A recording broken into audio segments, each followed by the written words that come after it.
Thank you for staying with us. Let's put our first discussion on the road quickly, everyone. I'm joined by Destiny Awobu, is an economist and a statistician. Destiny, thank you for coming on TMI today. Good morning. Thank you very much. Great. I want us to, I want to leverage your experience and expertise to start this conversation about the issue of VAT collection in Nigeria. I mean, a few years ago, I'm not sure so many persons had foreseen a day when we were going to start having back and forth as to how between the federal and the state governments who should collect VAT. It has always been, for want of better words, an exclusive preserve of the Federal Inland Revenue Service. Exactly. But as it stands today, that narrative is changing very drastically and dramatically at the same time. This has implications, really. I mean, some persons are even now saying that this should have happened a long time ago. So where do you stand on this? Yeah, if you look at the Constitution, it did not. It gave room for people to make some decisions. All right. And it was specific that the government is the FRS is restricted to taking company tax. Federal government company tax, profits, and taxes on capital gains. Okay. And it specifically restricted them to that in the exclusive list. So, but when the VAT issue came about, VAT is a type of sales tax. Okay. And for a sales tax, in normal claims, in other claims, it is restricted. It's the government, subnational units that collect sales-related tax, consumption taxes, and others. So, I think it was just everybody just ignored the fact that the federal government does not have the exclusive preserve to collect VAT and other types of taxes, apart from those three specifically mentioned in the Constitution. So it is something that should have been done years before now. And secondly, it goes against the principle of equity, which says that if where the tax is generated from, most of the tax should go there too. Oh. Okay. For example, Lagos generates over 600 billion in VAT, only VAT. Okay. Half of all the VAT collected in this country is collected from Lagos. But by the time it is shared back to them, federal government takes 15%, other states take 35%. The part that goes to Lagos is just a patronage sum.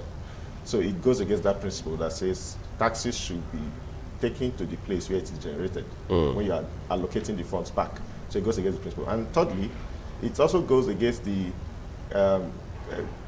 cultural laws of this country. For instance, because it's a federation, a state like Zamfara is operating under Sharia law. Right. And then taxes are collected on the basis of commodities. And some of these commodities are destroyed in those places. They are non-economic commodities there because alcoholic beverages and things like that. Yes. So it is a form of hypocrisy for you to you don't allow beer to be sold in your community, but taxes collected on beer is allocated to you. Ditto for tobacco. For tobacco and things like that. So on these basic three principles, the taxes are supposed to be collected where it is generated, and it should be used where it is generated. So if you use those principles, it was a mistake for the FIRS to have been collecting it all these years.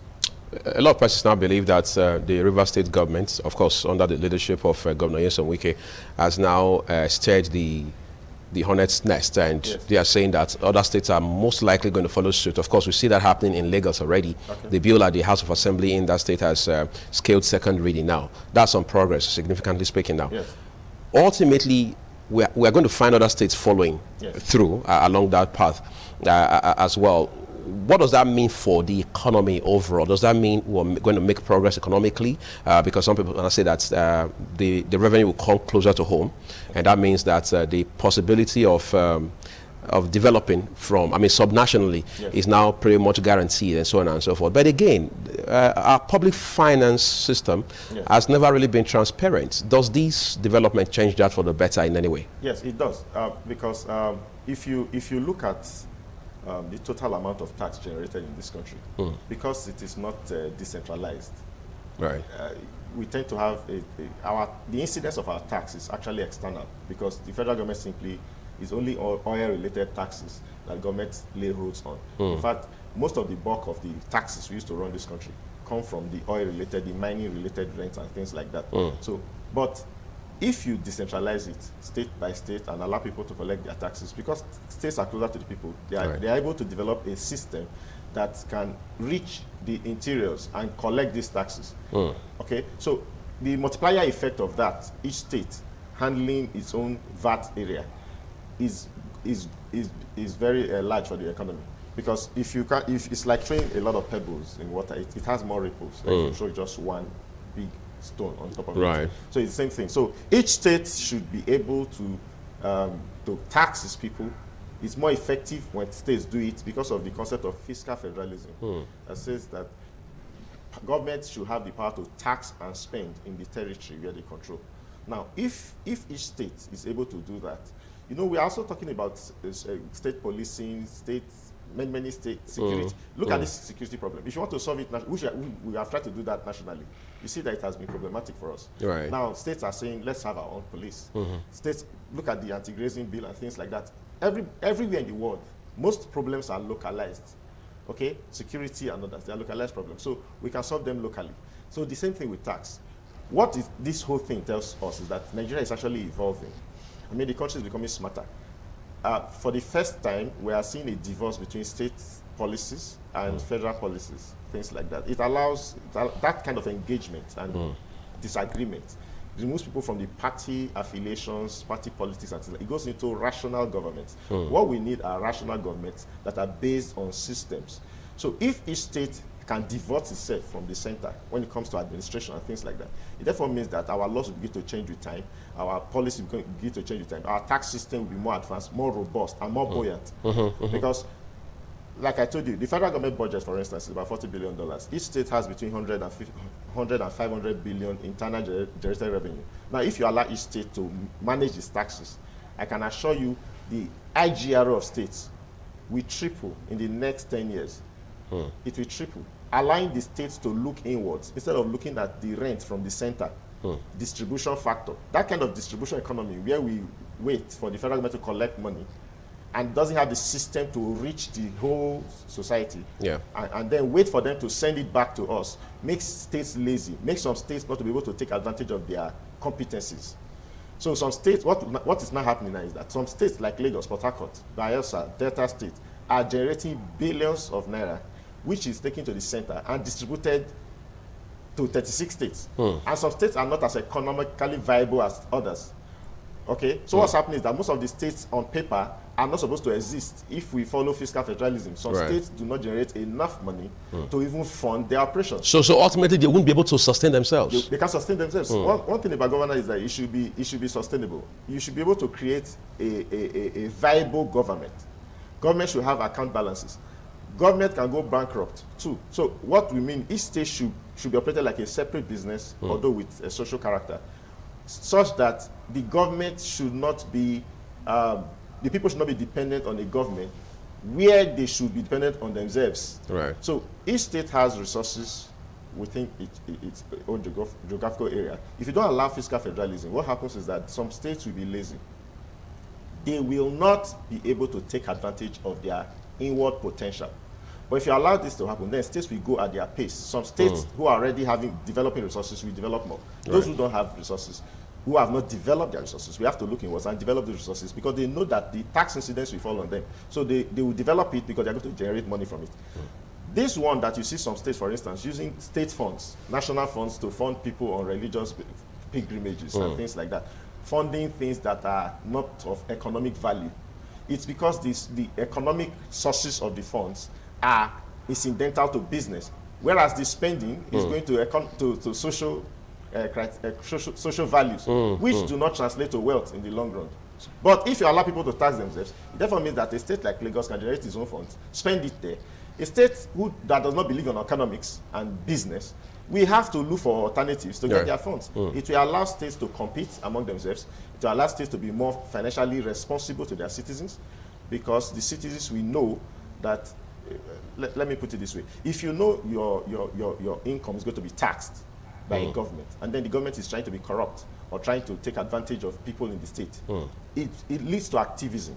People tend to be more aware and more assertive when the government the incidence of tax falls on them and at their income. But when people believe that government gets its money somewhere else from one rent, somewhere else, like, and that has been the practice for years. That's been the practice. Okay, then people have this lackadaisical attitude towards government. There's this laissez-faire attitude that the government, you don't see yourself as a state actor because you don't contribute directly to the government purse. Taxation is one of the reasons why some countries developed, because taxation, there's a connection between taxation and activism. There's a connection between taxation and the direction of politics. If people know that the person who gets to power has implications for how their disposable income will be affected, if you know this man has connections to your disposable income, then you will choose him wisely. But if you believe he's just there to apportion, to share a certain imaginary income somewhere, like oil money, which we do not know where it came from, then people will tend to be very inactive, politically speaking. So to me, for the development of this country in the next 10, 20, 30 years, it is good for states to take advantage of their taxes generated in their area and to spend it there. Whether they may be corrupt, they may not have the systems yet, but it does something. It does something. It makes the actors, the people within the state, to be closer to the government and to expect government to disclose and be responsible. And they hold government to account. Hold government to account. So that's the idea. So to me, it may lead to a legal tussle. Which has already started. Which has started already. And in fact, from the direction of the argument is that the federal government does not even have right to create an act, a VAT act. Okay, the Supreme Court has handled that matter. They can't even create a VAT act from the National Assembly, because Nigeria is a federation, whether you like it or not. So it even falls more into the argument of restructuring, which we are talking about. So it is high time we handle these issues. Because if you don't handle these issues, now when you are doing that restructuring you are talking about, what is restructuring? Part of restructuring has to do with fiscal federalism. So if it goes with the flow of the national discourse. So we cannot be going against the grain. The country is trying to get into what we call fiscal federalism, into what we call true federation, where we have subnational units having total control of the environment. And then this tax issue is part of that argument, that discussion. So it flows with the grain of public opinion than trying to go back to primordial ways of doing things. Many, I suspected, economists and financial analysts have been reacting to this development between the Rivers State government and the federal government over this issue of VAT. They are saying that in the final analysis, there's a pretty good chance that the companies that generate these VATs are likely going to tilt towards the state governments. Because first of all, those are areas where they operate. They operate first from states before they are starting to have conversations as to whether they should pay their VATs to the federal government or to the state government. They say the reason is no company wants to be blacklisted by their host states. All right, so obviously the states have strong advantage in that area, but some persons have also been expressing the concern that these conflicts, this tussle, could send very strong and wrong signal to investors. All right, because it makes them feel uncomfortable, it makes them foot drag coming to invest in Nigeria, especially those who have never invested in this country. That could give them concern. And then that takes your mind back to 2020 when we had this ease of business index, where we had 170 countries that were ranked, and Nigeria came about 131. All right, that was not looking good for us as a country. This 2021, we're hoping to see that there's a significant difference, appreciable difference for the better between what we had in 2020 and what we have today. But overall, the point I'm making is, what does this mean? What is the implication of this for somebody somewhere in Australia, somebody somewhere in the Americas who says, I want to come invest in Nigeria? We must look at the big picture. The reason we don't have foreign investors in this country is not related to tax. But tax is a core plank in the ease of doing business index. Yes, that's generally speaking. You must look at your country. You know, in the economics of these things, you have to look at the peculiarity of your country. Now, the ease of doing business in this country is not directly related to just our tax system. In fact, Nigeria has one of the best tax systems in the world in terms of ease. What about security? What about infrastructure? We're not talking about tax. The tax that the white people, the other people are interested in is the what we call the unofficial tax. There's a tax of doing business in Nigeria that is not related to the official tax rate. Power, electricity, roads, governance, and corruption. This, if you quantify these taxes, they even have more than double the official tax rate. Okay?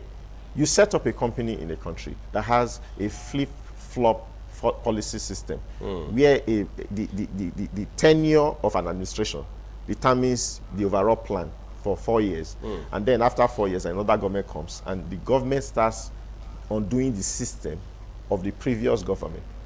So there's instability. What they want to see is we are not yet running systems government, we are running individual governments, governments of strong men.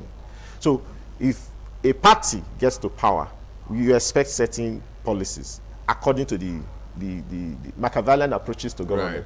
So why did the companies pull out of this country before? They left this country because you cannot predict the Nigerian policy system. Security, wars, comes to government policy. This government will come and say, we are doing this policy, we are doing this. Only for them to come, the next government will come and just put it. There was a time, for instance, under his government, they did what you call it, they proposed the redenomination policy, redenomination of the currency. You never heard about it again. After that, that's off. You know, when we bring a policy, we don't have 20, 30-year plans. No follow through. No follow through. So there's this, we use a stopgap approach to governance. So that's why.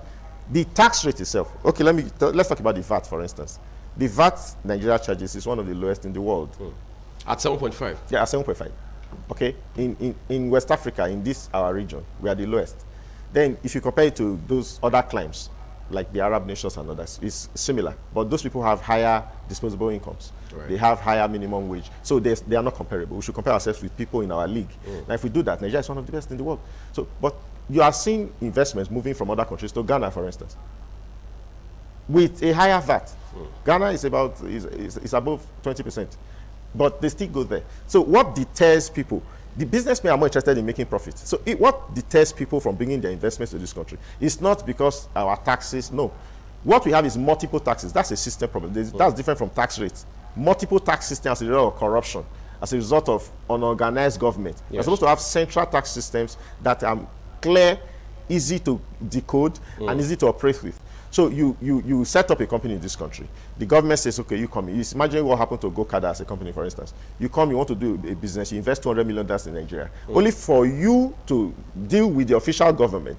And then when you start operations, you have to deal with a parallel government, like the touts, you know, MC Oluomo and others in Lagos, who run a parallel government. And you think you can boycott them.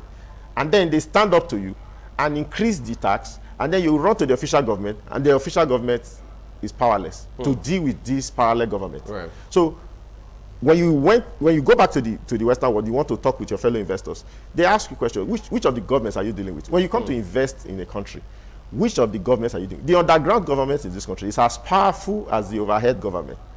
So these issues are not just the tax rate. The official tax rate is not the reason why they come. It's the preponderance of different levels of government that are not official, that you have to deal with.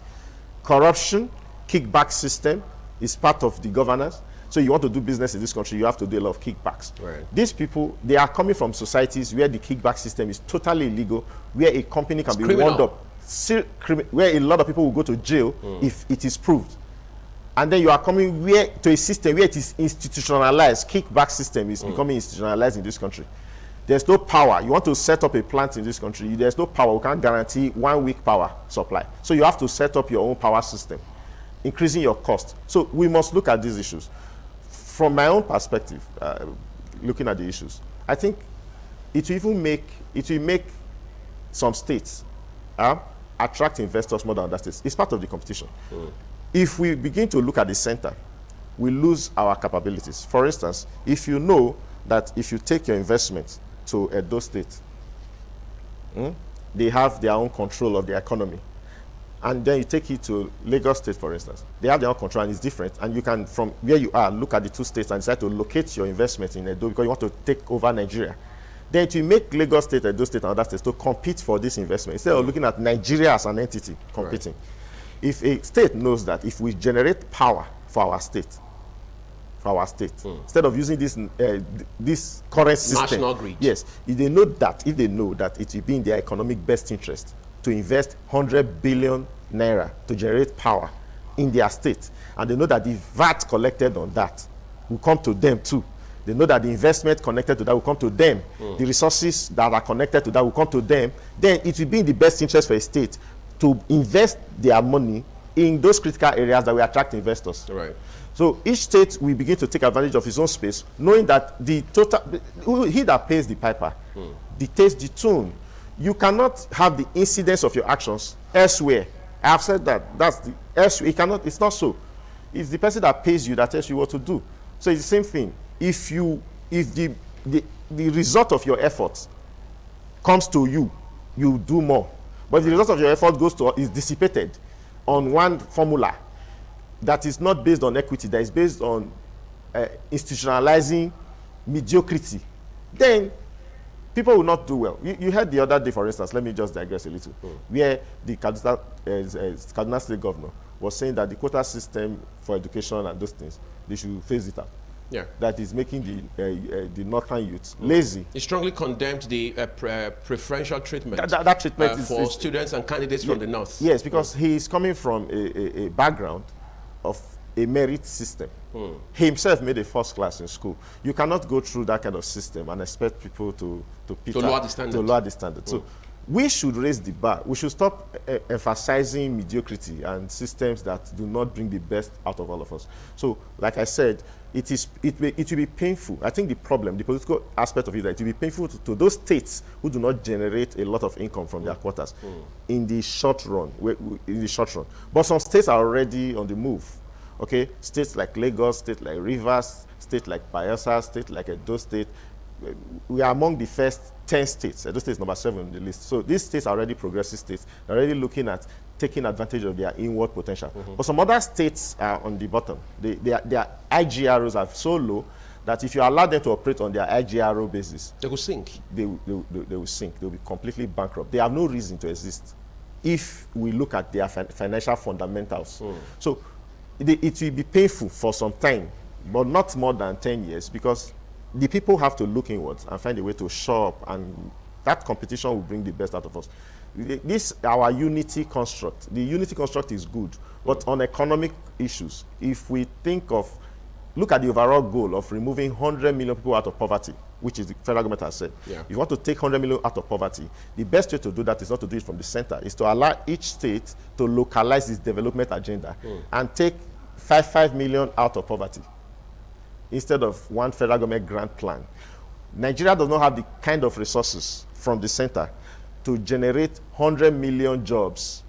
We don't have that. I told you the budget of this country is $40 billion. The budget of South Africa is $150 billion. Okay? With that amount, we can't generate more than 10 million jobs. We can't. At best. At best. But it can be done if you allow each state to look inwards and develop their reserves, develop their oil palm, develop their cocoa and other things within the state. Maybe even decentralized power, for example. Decentralized power and allow people to do that. There are some states in this country that can create their power system and run with it. I know those states, they have the resources to do that. But this is what they are thinking. When you have to generate power in your state, you have to send it to the national grid. What's national grid? There are states that can run it. Lagos can develop a 24-hour power system. They have the resources to do that. But it doesn't pay to do it if you are going to connect to a national grid and it will be distributed back. So this is where we should be looking at. Or maybe we should find an alternative, not to hurt everybody. We should do it in a measured way. Perhaps we should have tier A states, tier B states, and tier C states. Okay, I was thinking of just a solution to the problem. Because most of the problems we have is that you want 3 people to run to a destination together. One is running faster than the others. In the end, none of them will progress. But if we're able to classify states economically into zone A, zone B, zone C, zone A states are those states that are already doing well with their IGRs. And then do a policy like a 20-year policy where zone A states will be economic zones in their own right, and they have the right to collect their own VAT. I mean, it can work. States like Lagos, Delta, Port Harcourt, and others. But hasn't that been one of the challenges fundamentally? I mean, the fact that we're not able to project and stay through to those projections. For example, this is 2021. Yes. All right.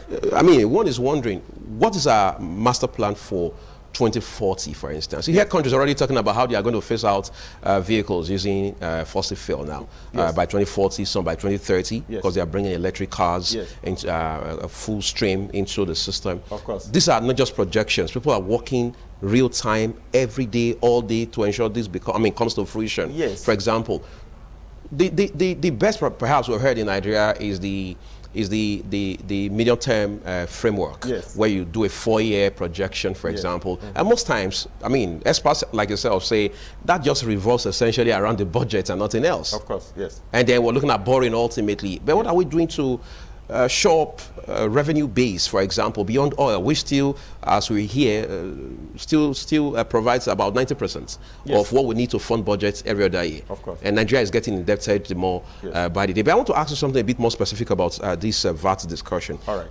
As of today, I mean, just recently we did an upward review of the VAT from 5% to 7.5%. Okay.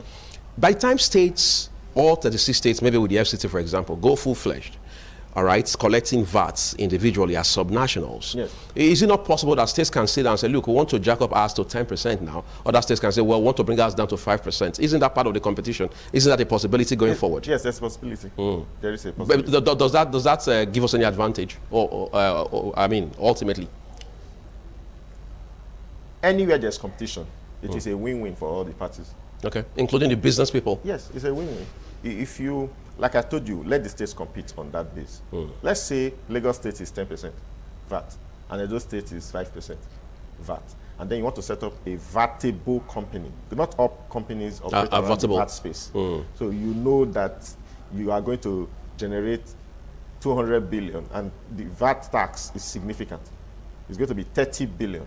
But if you cite the business in Edo State, the VAT tax will be 10 billion. It will force you, because they are not too far from each other.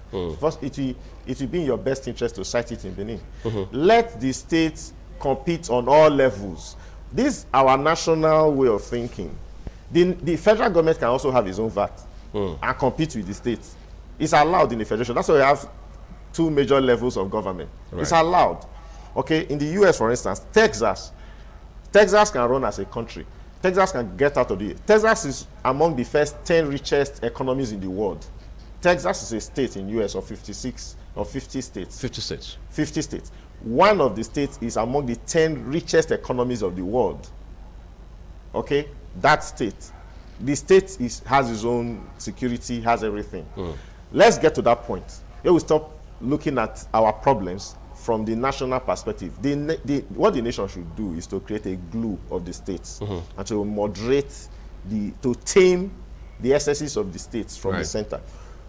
Whereas the states themselves should be able to run at their own pace as individuals, even as in your family, for instance. You can't force everybody to act the same way, you know, because you want to create family unity. Somebody wants to become a pilot. You say, okay, you see this one becomes a pilot, then this one is a teacher. The gap between this one and this one will be too much. Therefore, you now remove your pilot dream.